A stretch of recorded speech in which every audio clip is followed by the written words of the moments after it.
8 tahun telah berlalu sejak keputusan kontroversial OJK menetapkan pengelola statuter untuk mengambil alih AJB Bumi Putra. AJB Bumi Putra 1912, salah satu perusahaan asuransi tertua di Indonesia, menghadapi krisis yang mengancam jutaan nasabah. Namun setelah 8 tahun, pertanyaan mendasar muncul.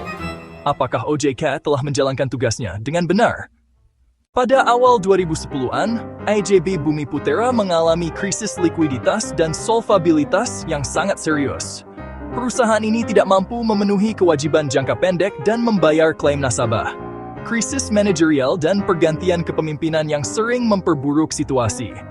OJK akhirnya memutuskan menetapkan pengelola statuter pada tahun 2016. Langkah yang tidak biasa ini diharapkan dapat menyelamatkan perusahaan. Namun hasilkan wabari harapan janjikan. 8 tahun telah berlalu, namun masalah fundamental Bumi Putra belum terselesaikan. Banyak klaim yang masih tertunda dan nasabah yang kehilangan kepercayaan.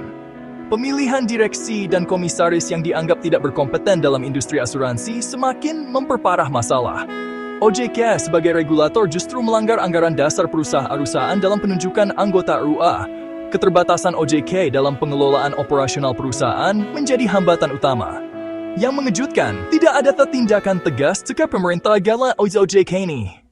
UUD 1945 pasal 33 ayat 1 menegaskan bahwa perekonomian nasional harus diselenggarakan berdasarkan asas kekeluargaan.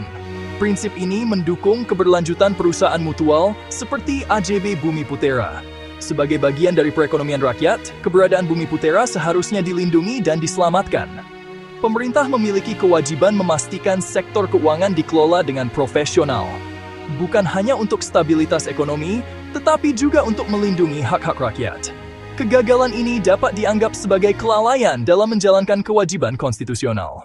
Langkah pertama yang krusial adalah melakukan fit and proper test terhadap semua pengurus perusahaan. Forum group discussion dengan semua pemangku kepentingan harus segera diadakan. Pemerintah harus memberikan kebijakan pasar yang mendukung bangkitnya Bumi Putra. Optimalisasi anak perusahaan dan aset terpisah dapat memperkuat modal perusahaan. Kolaborasi strategis dengan perusahaan lain juga perlu dipertimbangkan. Pendekatan komprehensif masih dapat menyelamatkan perusahaan bersejarah ini. Belum terlambat bagi OJK dan pemerintah untuk mengambil langkah strategis menyelamatkan Bumi Putra. Dengan transparansi dan profesionalisme, kepercayaan publik masih dapat dipulihkan. Sesuai dengan prinsip ekonomi kerakyatan dalam UUD 1945.